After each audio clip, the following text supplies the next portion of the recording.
कार्यक्रम अन्नदाता सुनिए सारे बाण भाइयों ने विनोद भाई की राम राम।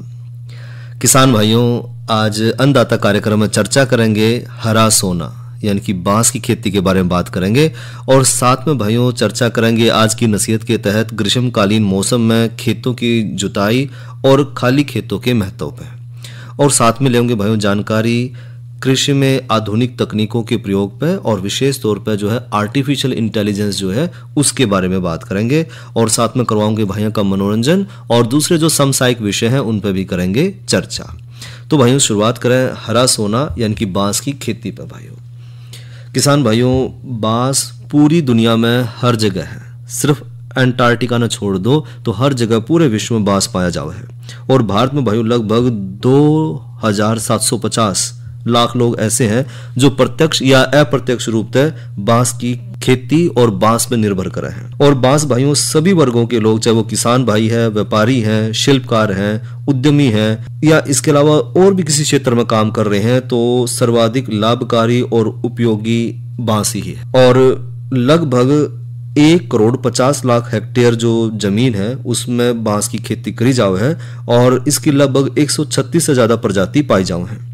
और विश्व में भाइयों दूसरा सबसे बड़ा बांस उत्पादक क्षेत्र होने के बावजूद भी भारत जो है बांस जो है उसका निर्यात पर्याप्त मात्रा में नहीं कर पाता। अपनी जो मजबूती है, लचीलापन है और इसके बहुत सारे उपयोग के कारण बांस की जो लकड़ी है, बांस ने जो है लकड़ी का विकल्प अब बनकर सामने आने लग रहा है, यानी कि लकड़ी की बजाय हम बांस का इस्तेमाल ज्यादा करने लग रहे हैं।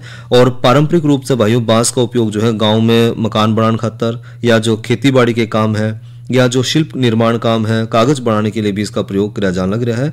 इसके अतिरिक्त भाइयों बांस का प्रयोग हम पौष्टिक आहार और मवेशियों के चारे के रूप में भी कर रहे हैं। आजकल बांस के जो परंपरागत उपयोग है उसके साथ साथ जैव ईंधन बनाना, इथेनॉल बनाने के लिए, कपड़े बनाने के लिए, सौंदर्य प्रसाधन बनाने खातर भाइयों और पेय पदार्थ या जो फर्नीचर है उसने बनाने खातर भी हम बांस का इस्तेमाल कर रहे हैं। और देश में बांस की जो खेती है उसके प्रसार खातर भाइयों भारत सरकार द्वारा जो है 2017 में भारतीय वन अधिनियम 1927 उसका संशोधन करके बांस को पेड़ों की श्रेणी से निकाल कर उसको घास की श्रेणी में परिवर्तित कर दिया है। इसका फायदा क्या हुआ है? इससे एक तो कृषकों को स्वयं की अपनी खेत जो जमीन है उस पर बांस की खेती करने में सुविधा मिलेगी और साथ ही बांस के व्यापार को भी इसमें बढ़ावा मिलेगा। बांस जो है अन्य वनस्पति की तुलना में सबसे अधिक उपयोग करने वाली प्रजाति है और सख्त होने के कारण, लचीला होने के कारण और अलग अलग परिस्थितियों में उगने योग्य होने के कारण बांस का प्रयोग लगभग 1500 अधिक प्रकार से हम कर रहे हैं। और ये भाइयों घास परिवार का पौधा है जो तेजी से बढ़ा है और यह अपनी विकास दर एक प्रजाति के हिसाब से एक दिन में 6 इंच से लेकर 1 मीटर तक जो है इसकी बढ़वार देखी जावे है। बात करें भाइयों किस्मों के चयन पे तो बांस की लगभग 136 प्रजाति पाई जाओ हैं, जिनमें तय अलग अलग काम करने खातर बांस की हम अलग अलग किस्म का उपयोग कर रहे हैं। यानी कि किसान भाई ने बांस जो है वो किस काम खातर लगाना है उसके हिसाब से उसकी प्रजाति का चुनाव करें और बांस की खेती कर सके हैं। इसमें लगभग 10 किस्म का उपयोग सबसे ज्यादा किया जावे है और किसान भाई जो है अब जो उसने किस काम के लिए बांस को बेचना है तो उस हिसाब से देखकर जो है उसकी खेती कर सके है। बुआई के समय की बात करें तो भाइयों बांस की खेती खातर पौधे की रोपाई जुलाई के महीने में करी जावे है और जो बांस से बांस की दूरी है वो 3 से 4 मीटर की दूरी रखें। यानी कि एक बांस के पौधे से दूसरे बांस के पौधे की दूरी 3 से 4 मीटर हमने रखनी है। और बुआई का तरीका की बात करें तो भाइयों बीजों के माध्यम से नर्सरी तैयार करना और उसके बाद भाइयों परकंदों द्वारा बिजाई या बुआई हमने करनी है। किसान भाई जो है 1 एकड़ के हिसाब से जरूरत और प्रजाति के हिसाब से भाइयों लगभग 600 से 1000 पौधे लगा सके हैं। और बांस के पौधे खातर भाइयों कई प्रकार की जो जलवायु है उसमें इसने उगा सके हैं। इसकी खेती खातर शुष्क जलवायु सबसे बढ़िया मानी जावे है। और बात करें मिट्टी के चयन की तो वैसे तो बांस की खेती भाइयों हर प्रकार की मिट्टी में करी जा सके है, लेकिन बांस की खेती की जो सबसे अच्छी मिट्टी है वो है जल निकासी वाली बलुई दोमट मिट्टी। इसका किसान भाई अगर जो है अच्छी जल निकासी वाली जो बलुई दोमट मिट्टी है अगर उसमें बुआई करेंगे तो ज्यादा लाभ किसान भाई ले पाओगे। साथ ही भाइयों खेत की तैयारी करने खातर बांस की खेती के लिए जो है रोपाई तो पहला खेत ने पहले तो अच्छी तरह से जुताई करके मिट्टी ने भुरभुरा कर लें और समतल कर लें खेत ने और उचित जल निकास की व्यवस्था जरूर करके रखें खेत में। और खेत में भाइयों खरपतवार मुक्त करके रखें। उसके पश्चात खेत में जरूरत के हिसाब से आकार के गड्ढे की खुदाई करके तो जो है हम बुआई कर सकते हैं बांस की। और बांस के पौधे को बढ़वार के लिए भाइयों विशेष पोषक तत्वों की जरूरत नहीं पड़ती। फिर भी उचित बढ़वार खातर अगर हम वर्मी कंपोस्ट या गोबर की गली सड़ी खाद खेत में इस्तेमाल कर लें तो जो बांस की खेती है या जो बांस की बढ़वार है वो बड़ी तेजी से हमने देखने मिला है। साथ ही भाइयों खरपतवार की रोकथाम खातर समय समय पर जरूरत के हिसाब से निराई गुड़ाई जरूर करें। और पौधों की जल्दी बढ़वार खातर सिंचाई बहुत जरूरी है, तो समय समय पर जो है हमने इसमें सिंचाई भी करनी है। और पौधों की रोपाई के तुरंत बाद पानी जरूर देवें और भूमि में नमी का अभाव ना होने देवें, यानी कि नमी ने बना कर रखना है ताकि जो है बढ़वार तेजी तक हुए। इसके अलावा भाइयों अंतर्वर्गीय फसल की अगर बात करें तो बांस का पौधा 3 से 4 मीटर की दूरी पर लगाया जाओ है, इसलिए इसके बीच में जो जगह खाली रह गई है उसमें हम दूसरी फसल की खेती भी कर सकते हैं। इससे किसान भाइयों को अतिरिक्त आमदनी होगी और इसकी जो पत्ती हैं उनको हम चारे के रूप में अपने पशुओं को दे सके हैं। और साथ ही बांस की जो खेती है वो 3 से 4 साल में तैयार हो है। इसके चौथे साल में कटाई शुरू कर दें। और बांस की जो खेती किसान भाई कर रहे हैं तो उसमें सरकार सब्सिडी भी देवे है।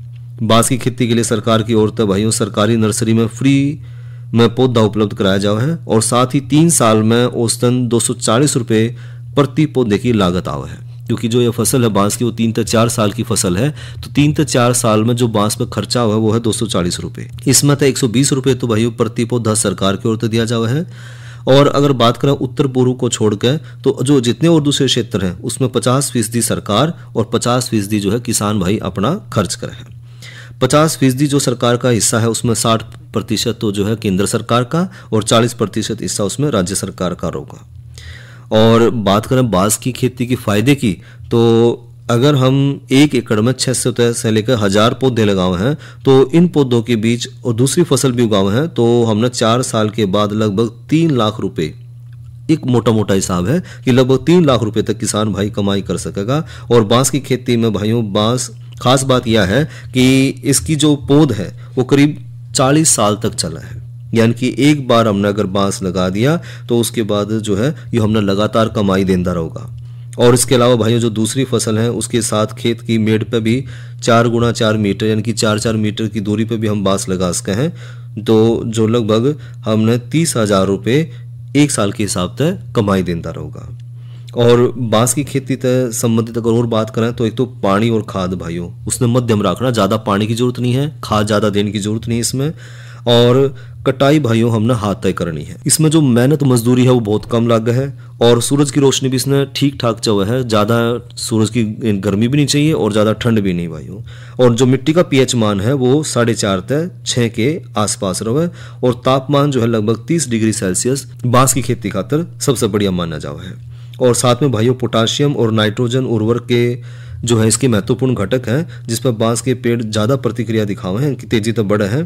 तो इस तरह जो किसान भाई हैं वो बांस की खेती करके अंतर्वर्गीय फसल भी ले सके हैं और साथ साथ बांस की फसल से खूब कमाई भी कर सके हैं। तो ये तो भाइयों करी चर्चा हरा सोना बांस की खेती पे भाई। एक जमाने से कहानी है सुना रही आकाशवाणी, फिर आया एंटरटेनमेंट का रेवोल्यूशन जब कोने कोने पहुंचा दूरदर्शन। कहानी नहीं बदली स्टाइल गया है बदल, जो कहानियां हम सुनते आए देखते आए अब वही वैसी ही कहानी सुनाएगा digital. Download waves OTT app now and watch for free. और भाइयों एक बात करें मौसम की तो आज का अधिकतम तापमान रहा 36 डिग्री सेल्सियस और न्यूनतम तापमान रहा 24 डिग्री सेल्सियस। और आने वाले कल का अधिकतम तापमान रहने की संभावना है 36 डिग्री सेंटीग्रेड और न्यूनतम तापमान रहने की संभावना है 25 डिग्री सेंटीग्रेड। और जानकारी लें भाइयों कल के कृषि कार्यक्रम के विषय की तो कल है भाइयों दिन वीरवार और वीरवार में भाइयों किसान वाणी कार्यक्रम में चर्चा करेंगे गन्ना फसल की देखभाल पे और नई फसल नई उमंग के तहत चर्चा करेंगे हरे चारे के लिए गवार की बिजाई पे। और साथ में भाइयों जानकारी लेंगे प्राकृतिक खेती में दर्शपर्णी अर्क दवा किस तरह बनावे और इसका उपयोग हम किस तरह कर सके हैं। इसके अलावा भाइयों किसान भाई जो है खेती बाड़ी से संबंधित कोई भी समस्या है, मौसम से संबंधित समस्या है और जब किसान भाई खेत में काम कर रहा है तो कई तरह की समस्याओं का किसान भाई सामना कर रहा है। तो ऐसे में किसान भाई जो है किसान कॉल सेंटर पे फोन करके अपनी समस्या का समाधान ले सके हैं। और किसान कॉल सेंटर पर फोन करना निःशुल्क है, इसमें कोई खर्चा नहीं आता। और किसान कॉल सेंटर का भाइयों नंबर है 1551। कहानी नहीं बदली, स्टाइल गया है बदल। जो कहानियां हम सुनते आए देखते आए, अब वही वैसी ही कहानी सुनाएगा digital. Download Waves OTT app now and watch for free.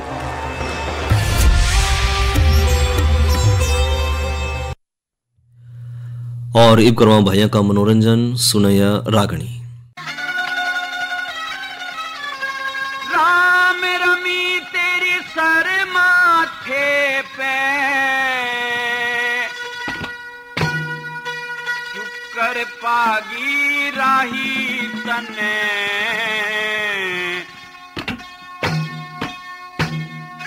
12 साल में आज आन के शुक्र शान दिखाई तने।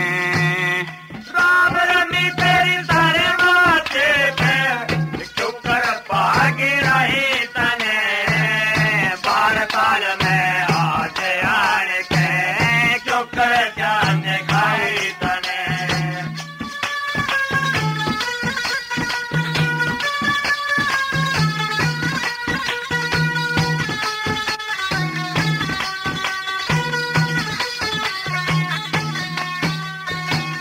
महल दुहागी दिया तने में, नेम धर्म पे डटे गई, मद जोबन की तेरी मेरी सस्ते भाव में लुटे गई। सच्चे मन से नाम आपका रोज पियाजी रचे गई, शुभ कर्मों में नीत रही मैं ते बुरे कर्म से हटे गई, बुरे कर्म से हटे गई। कितने दिन में क्यों कर आ गया, कितने दिन में क्यों कर आ गया, कि चाही नहीं लुगाई तने, 12 साल में आज आए के शुक्र शान दिखाई तने। राम रमी तेरी सर माथे पे, शुक्र पागी रही तने, 12 साल में आज आए के शुक्र शान दिखाई तने। कहने लगी अंजना कि हे साजन, आपको क्या पता कि मैं 11 साल कैसे कैसे करके बिताए हैं। मेरी तो आपके बिना वो ही हालत थी जैसे कि कोई प्यासा पानी के बिना तरसता रहता है। तेरे बिना ये सब महल मुझे एक घेरे के समान लगते थे। और फिर के बोली,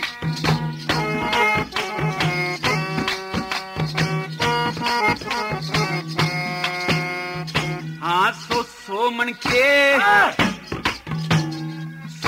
मन के ख्याल जिगर में रोज डोलते दिखे थे, बेमाता के लिखे लेख भी गांठ तोलते दिखे थे।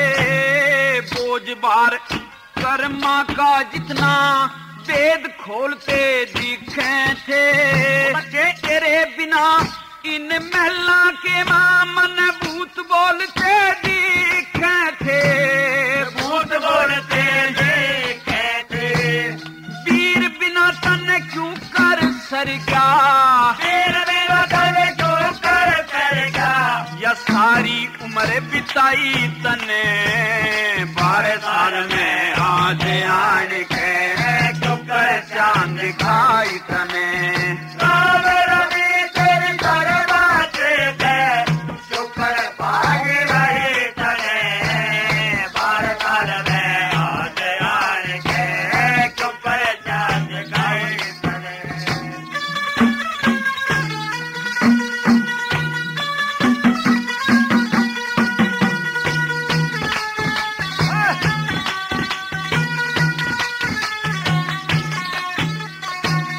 ऋषि मुनि सन्यासी योगी माया में गर्गाप रहे, भूत भविष्य और वर्तमान ये तीनों मिलकर ताप कहें। पतिव्रता के बारे में तो कथा महात्मा आप कहें, जत सती पुरुष ने सती वीर के छोड़न का भी पाप है, छोड़न का भी पाप है कि कामदेव ने नहीं सताया, कामदेव ने नहीं सताया, शुक्र करी समाई तने 12 साल में आज आन के शुक्र साज खाई तने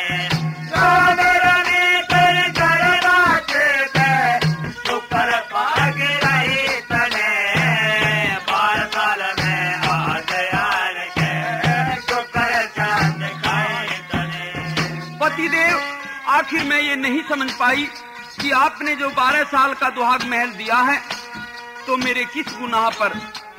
इस सुहाग महल में शेर भर आटा जौ का खाने के लिए, पहनने के लिए ये फटे पुराने कपड़े और तीज त्योहारों का के वर्णन करा।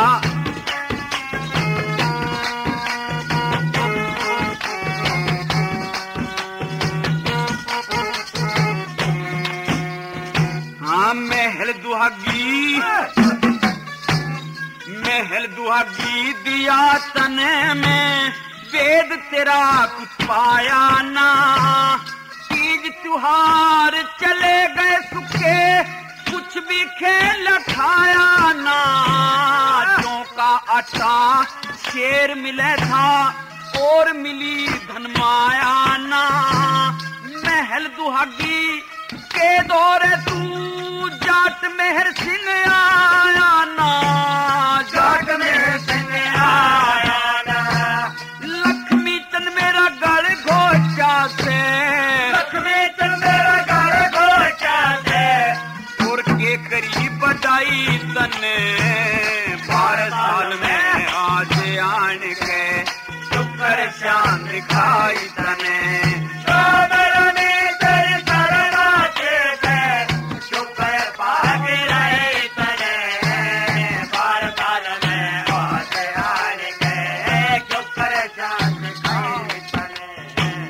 राम रामी तेरे सर माथे पे, और रागनी के बोल थे करमपाल की आवाज में भाइयों। और भाइयों करें चर्चा आज की नसीहत के तहत ग्रीष्मकालीन मौसम में खेतों की जुताई और खाली खेत रखने के महत्व पर। भाइयों किसान भाइयों अपने पिछले 50 साल में जो है हरित क्रांति के कारण कृषि का उत्पादन बड़ी तेजी से बढ़ा है, और उत्पादन बढ़ने का मुख्य कारण भाइयों उन्नतशील बीज हैं, उर्वरकों का प्रयोग है, सिंचाई के साधनों की उपलब्धता है। लेकिन उसके साथ साथ भाइयों कई तरह की समस्याएं भी सामने आई हैं, जैसे कि खरपतवार बड़ी तेजी से बढ़ रहे हैं, जमीन की उर्वरा शक्ति कम होने लग रही है, भूमि रोगग्रस्त होने लग रही है, साथ ही जो सूत्रकृमि है वो भी बड़ी तेजी से उत्पन्न होने लग रहे हैं। और खेतों में भाइयों फसलों की बुआई के समय पर बार बार 15 सेंटीमीटर के आसपास जो हैरो हम चलाओ हैं या दूसरे यंत्र का प्रयोग कर रहे हैं, तो उससे जो जमीन की जो नीचे वाली परत है वो ज़्यादा सख्त हो गई है, जिसकी वजह से बारिश का जो पानी है वो पूरी तरह से खेत अच्छी तरह से सोख नहीं पाता, जिसकी वजह से पानी खेत तक बाहर बह जाए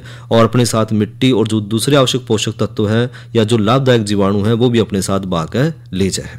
और इन सभी समस्याओं से निजात दिलाने खातर सबसे बढ़िया है ग्रीष्मकालीन जुताई।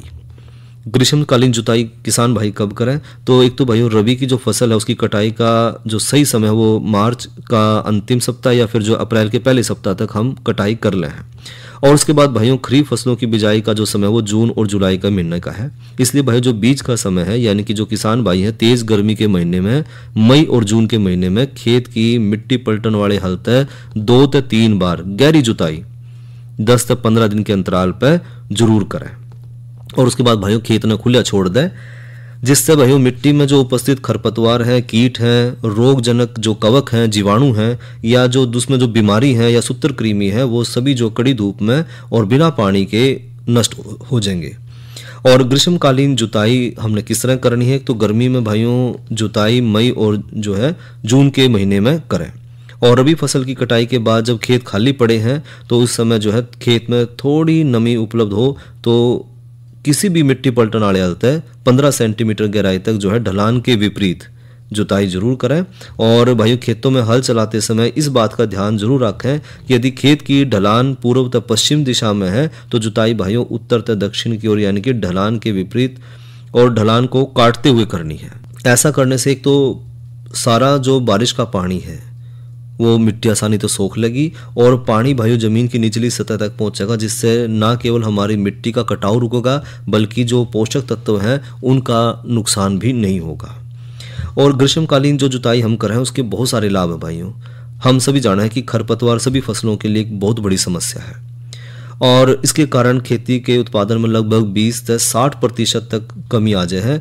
दूब घास है, मोथा है, कांस है, इस तरह के जो खरपतवार हैं जिससे कि जड़ें जमीन में गहरी हो हैं और सामान्य निराई गुड़ाई से जो है इन्हें नष्ट नहीं किया जा सका, तो उन हम ग्रीष्मकालीन जुताई करके इनको पूरी तरह से नष्ट कर सके हैं। साथ ही भाइयों ग्रीष्मकालीन जुताई करने तक अधिकतर जो जमीन की कठोर परत है वो टूट जाए, जिससे बारिश का पानी आसानी तक जमीन के अंदर चला जाओ है और इससे भाइयों जो जल का संरक्षण है वो भी हो है, यानी कि जो भूमिगत जल स्तर है उसमें बढ़ोतरी हो है। और ग्रीष्मकालीन जुताई करने के बाद भाइयों जो हानिकारक कीट हैं और जो फसल के रोगाणु हैं वो जमीन की सतह के ऊपर आ जाए और जो सूरज की तपन है मई और जून के महीने में उससे जो है ये पूरी तरह से नष्ट हो जाए।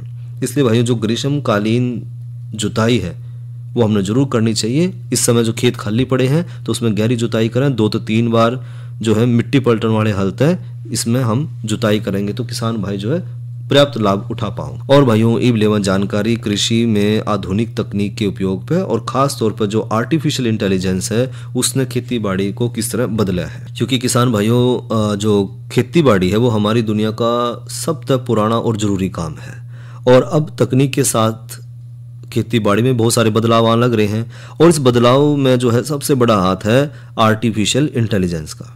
भारत में तो खेती अर्थव्यवस्था की रीढ़ है और हमारी जो देश की जीडीपी है उसमें 15 से 18% हिस्सेदारी खेती बाड़ी की है। और इस क्षेत्र में अगर हम आधुनिक तकनीक का प्रयोग कर रहे हैं, आर्टिफिशियल इंटेलिजेंस जो नई तकनीक है वो हम लेकर आ रहे हैं, तो उससे ना सिर्फ किसान भाइयों की आय बढ़ा है बल्कि जो फसल उत्पादन है वो भी बेहतर हुआ है। और भारत के बहुत सारे ऐसे राज्य हैं जिसमें किसान भाई जो है अलग अलग तरह से आर्टिफिशियल इंटेलिजेंस यानी कि एआई का उपयोग कर रहे हैं और खुद को भी समृद्ध बना रहे हैं और देश की अर्थव्यवस्था ने भी मजबूत कर रहे हैं। और जो ये नई नई तकनीक है वो तकनीक इस्तेमाल करके किसान भाई बहुत बड़ा फायदा उठा रहे हैं। बात करें तेलंगाना में सागू बागू एक प्रोजेक्ट है। तेलंगाना सरकार ने 2021 में सागू बागू नाम का एक पायलट प्रोजेक्ट शुरू किया जिसमें 7000 मिर्च के जो किसान थे उनने आर्टिफिशियल इंटेलिजेंस को इस्तेमाल करके, यानी कि आर्टिफिशियल इंटेलिजेंस भाई कुछ नहीं, एक मोबाइल फ़ोन की ज़रूरत है जिसमें हम जो है एआई टूल डाल के उससे हम बहुत सारे काम अपने आसान कर सके हैं। तो उन्होंने एक व्हाट्सएप चैट बोट बनाया और तेलुगु भाषा में ही किसान भाइयों को इसने सारी जानकारी दी कि पानी कितना देना है, कीटनाशक कब डालना है, तापमान कितना होना चाहिए, मिट्टी की जांच करवाने की जाने की जरूरत नहीं, मिट्टी के बारे में भी यही बताता है। तो सारी जानकारी जो है किसान भाइयों को एक ही जगह मिल गई।